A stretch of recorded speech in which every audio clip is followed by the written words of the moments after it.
Chad's president, Mohamed Idris Déby Itno, has drawn a line in the sand, echoing the revolutionary fervour of his Sahelian counterparts in Burkina Faso, Mali and Niger.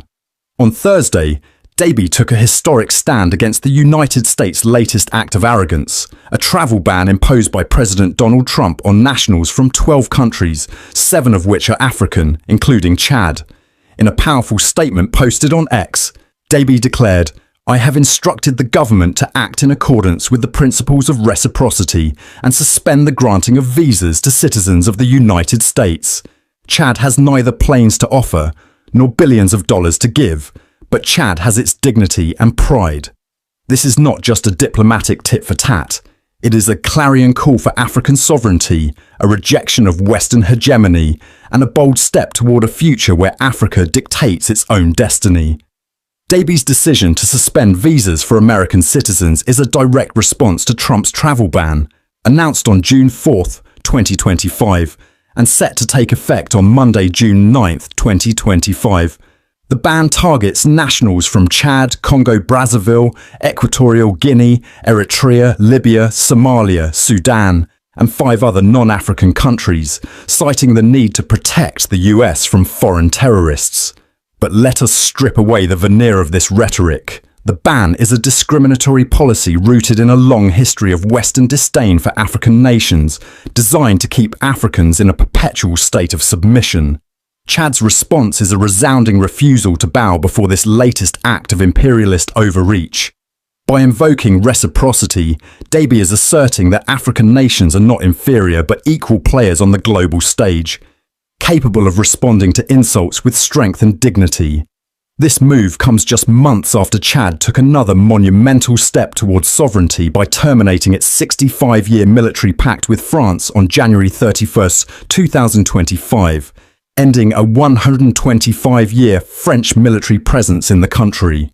In a stirring address to the nation, Déby hailed the withdrawal of French troops as a victory for national sovereignty, fulfilling a promise made during his May 23, 2024 inauguration as civilian president following a controversial election.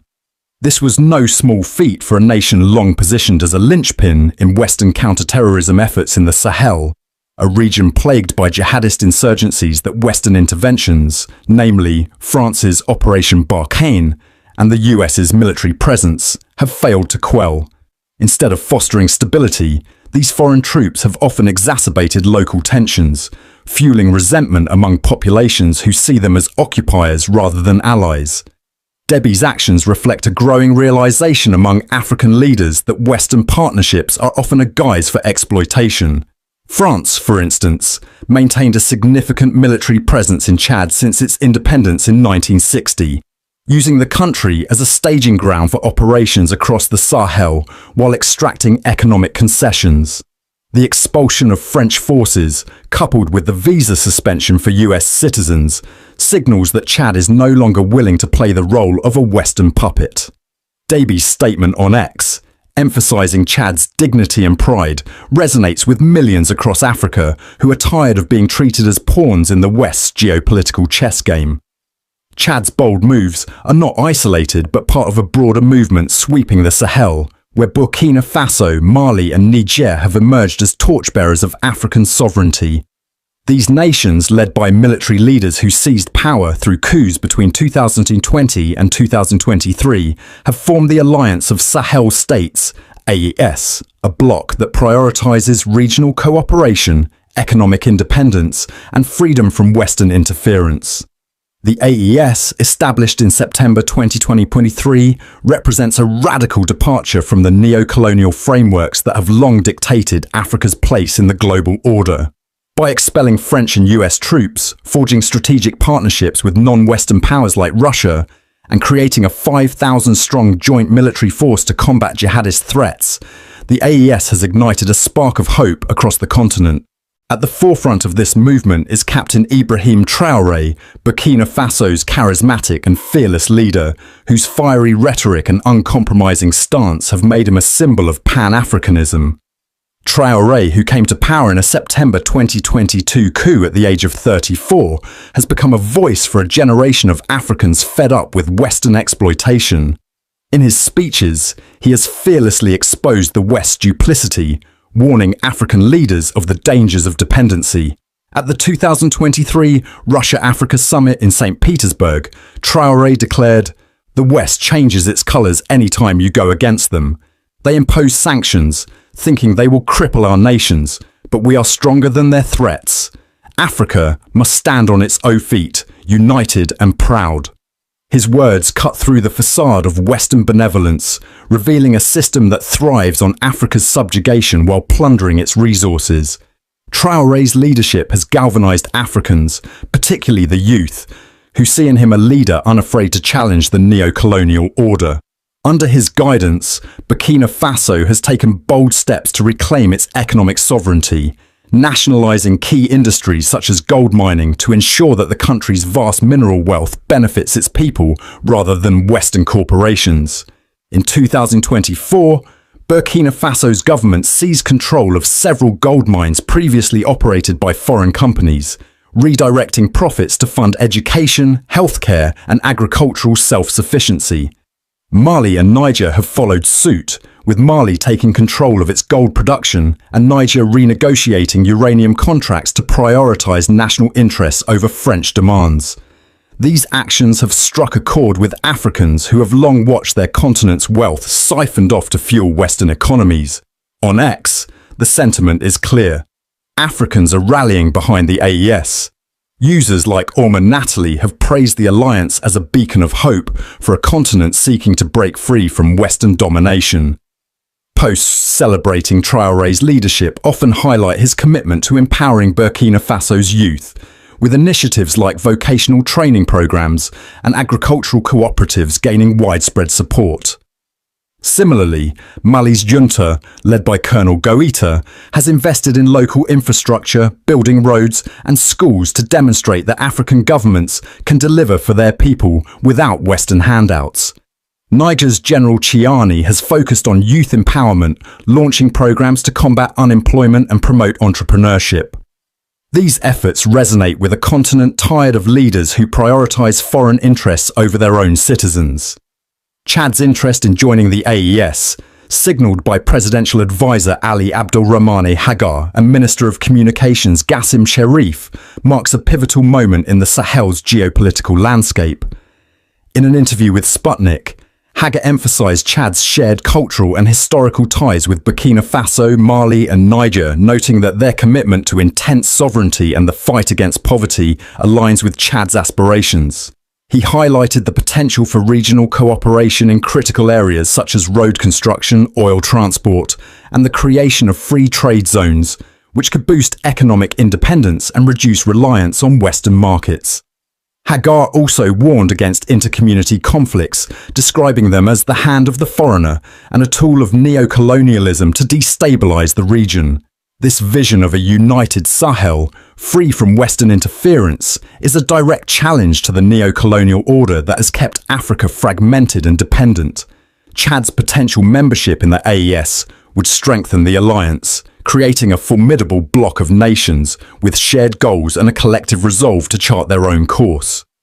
Sherif's statement on May 13, 2025, expressing Chad's desire to join the AES, was a clear signal of intent, and Debby's recent actions, expelling French troops and suspending US visas, confirm that Chad is serious about aligning with its Sahelian neighbours.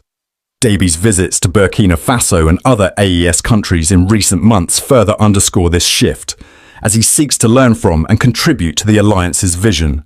The possibility of Chad joining the AES has sent shockwaves through Western capitals, particularly Washington and Paris, which have long relied on Chad as a strategic ally in the Sahel. France, in particular, viewed Chad as a cornerstone of its counter-terrorism strategy, with N'Djamena serving as the headquarters for Operation Barkhane until its dissolution in 2022. The US, meanwhile, maintained a military presence in Chad to support drone operations and intelligence gathering. The expulsion of these forces and the visa suspension signal that Deby is no longer willing to sacrifice Chad's sovereignty for Western approval. His recent overtures to Russia, including a visit to Moscow in January 2024 and the opening of a Russian cultural center in N'Djamena, reflect a strategic balancing act aimed at diversifying partnerships and reducing reliance on the West.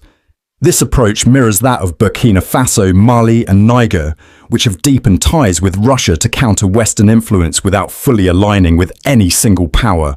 At the heart of this struggle lies Africa's unparalleled wealth in natural resources, particularly the minerals critical to the digital age. Lithium, cobalt, uranium, gold and rare earth elements.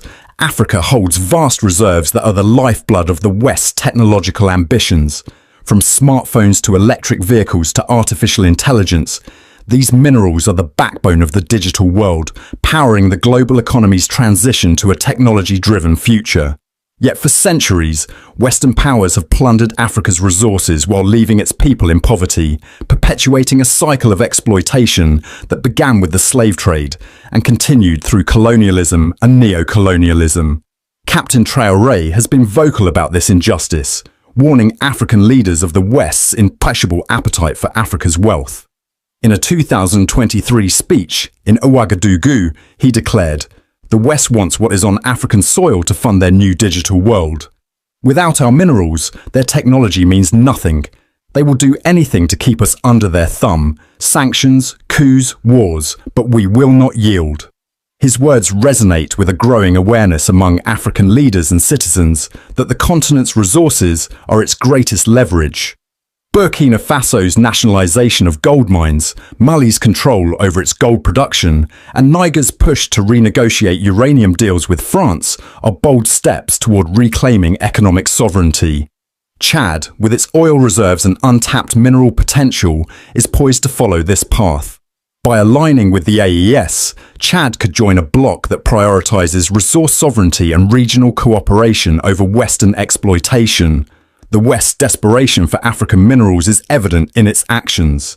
France, for instance, has long relied on Niger's uranium to fuel its nuclear power plants, while the US and other Western powers depend on Africa's cobalt and lithium for electric vehicle batteries and renewable energy technologies.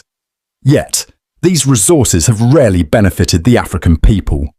In Niger, for example, uranium mining generated billions for French companies, while leaving local communities in poverty and grappling with environmental degradation.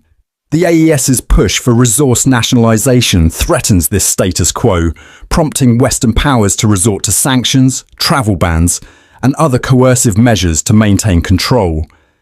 The West's go-to weapon, sanctions, has only strengthened the resolve of Sahelian leaders.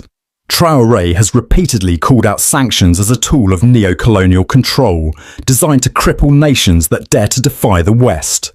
In 2023, when the Economic Community of West African States imposed harsh sanctions on Niger following its coup, Traoré condemned the regional bloc as a Western puppet and rallied support for Niger's junta. Mali and Burkina Faso echoed this stance, criticizing ECOWAS for its inhuman sanctions and withdrawing from the bloc to form the AES. These countries have shown that sanctions cannot break the spirit of a people determined to chart their own course. The African Union, AU, representing all 55 African nations, has called for constructive dialogue with the US over the travel ban, urging a balanced, evidence-based approach that respects the partnership between Africa and the US. But the AU's diplomatic tone belies the growing anger among Africans who see the ban as a big slap in the face. In Equatorial Guinea, a 19-year-old medical student, Narciso Edjang, called the ban discriminatory and racist, reflecting the sentiment of many who feel targeted by Trump's policies. In Sierra Leone, one of the countries facing partial restrictions, citizens like Joseph Bakari, a metal worker in Freetown, expressed shock and frustration at being barred from visiting family in the US. These voices, amplified on platforms like X, underscore the widespread resentment fueling Africa's push for sovereignty. If Chad joins the AES and if other nations like Togo, also targeted by Trump's travel ban, follow suit, the alliance could become the West's worst nightmare. Togo, like Chad, has shown signs of frustration with Western interference, and its inclusion in the travel ban could push it closer to the AES. A united Sahel, backed by the support of African youth and bolstered by partnerships with non-Western powers, would fundamentally alter the continent's geopolitical landscape. The AES's growing influence is already inspiring other African nations to question their reliance on the West. Countries like Guinea, which experienced a coup in 2021, and even non-Sahelian nations like Zimbabwe and Ethiopia, are watching the AES closely, drawn to its message of sovereignty and self-reliance. The AES countries are gaining widespread support across Africa for their unapologetic stance. In Burkina Faso, Traoré's focus on education, healthcare, and agricultural self-sufficiency has won the hearts of ordinary citizens. His government has launched initiatives to provide free education for primary school children and subsidized healthcare for rural communities, addressing the needs of a population long neglected by Western-backed elites. Mali's junta has invested in local infrastructure, building roads, bridges and schools to demonstrate that African governments can deliver tangible results without Western aid. Niger's leadership has prioritized youth empowerment, launching programs to combat unemployment and promote entrepreneurship, while also cracking down on corruption to ensure that public resources serve the public good. These efforts resonate with Africans who are tired of leaders who prioritize foreign interests over their own people. On X, users like Chanel Karubo express cautious optimism about Chad's potential AES membership, emphasizing the need for vigilance against Western stooges who might infiltrate the alliance to undermine it. Others, like Doris Mora, celebrate Traoré as a modern-day Sankara, drawing comparisons to Burkina Faso's revolutionary leader Thomas Sankara, who was assassinated in 1987 for his anti-imperialist stance.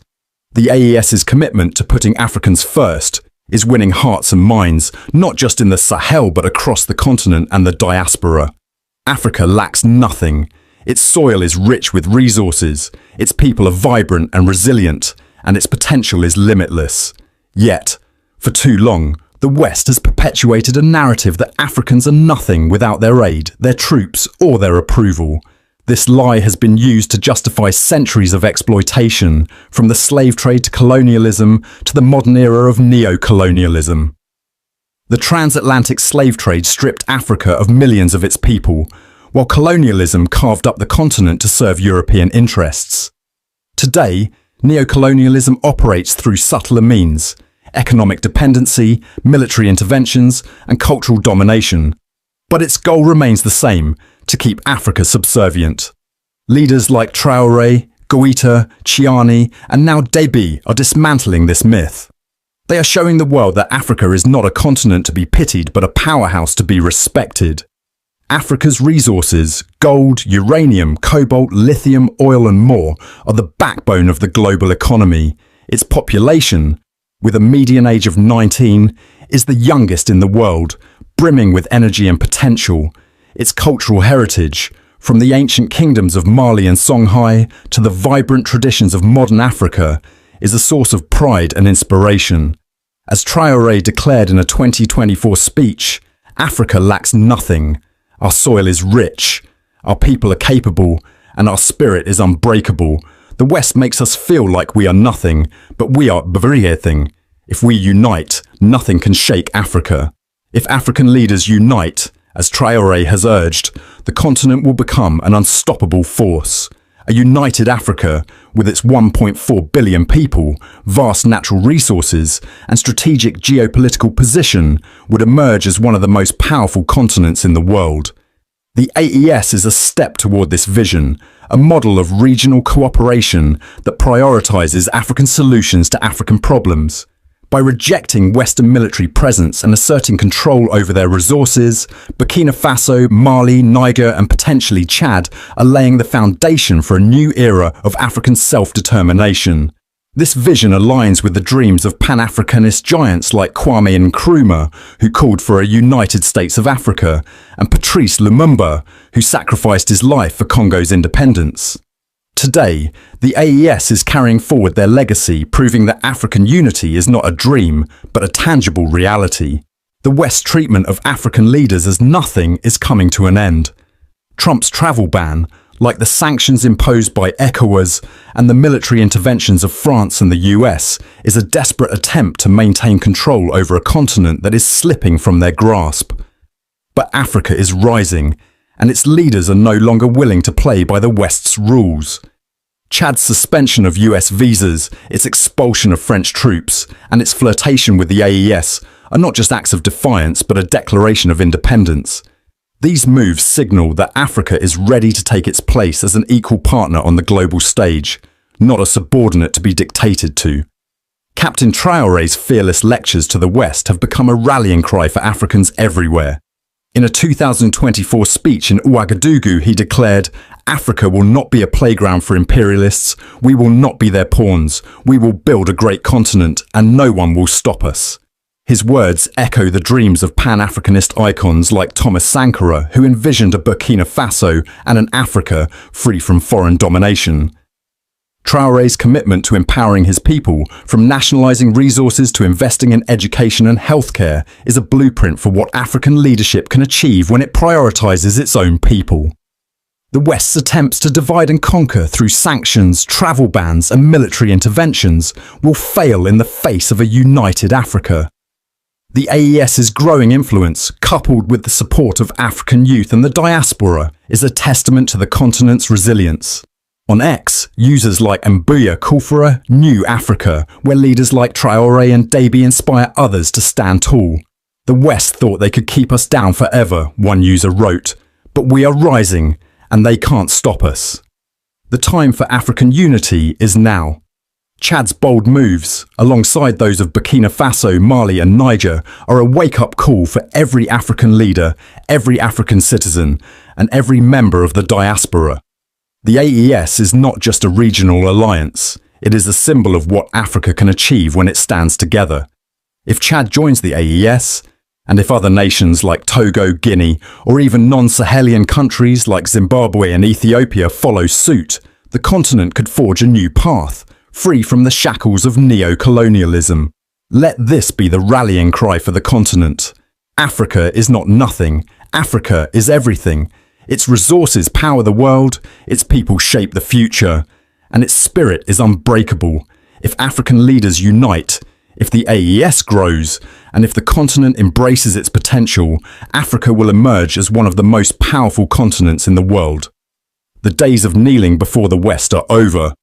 A new era has begun, and Africa will rise as a global leader, a force to be reckoned with, a continent that bows to no one.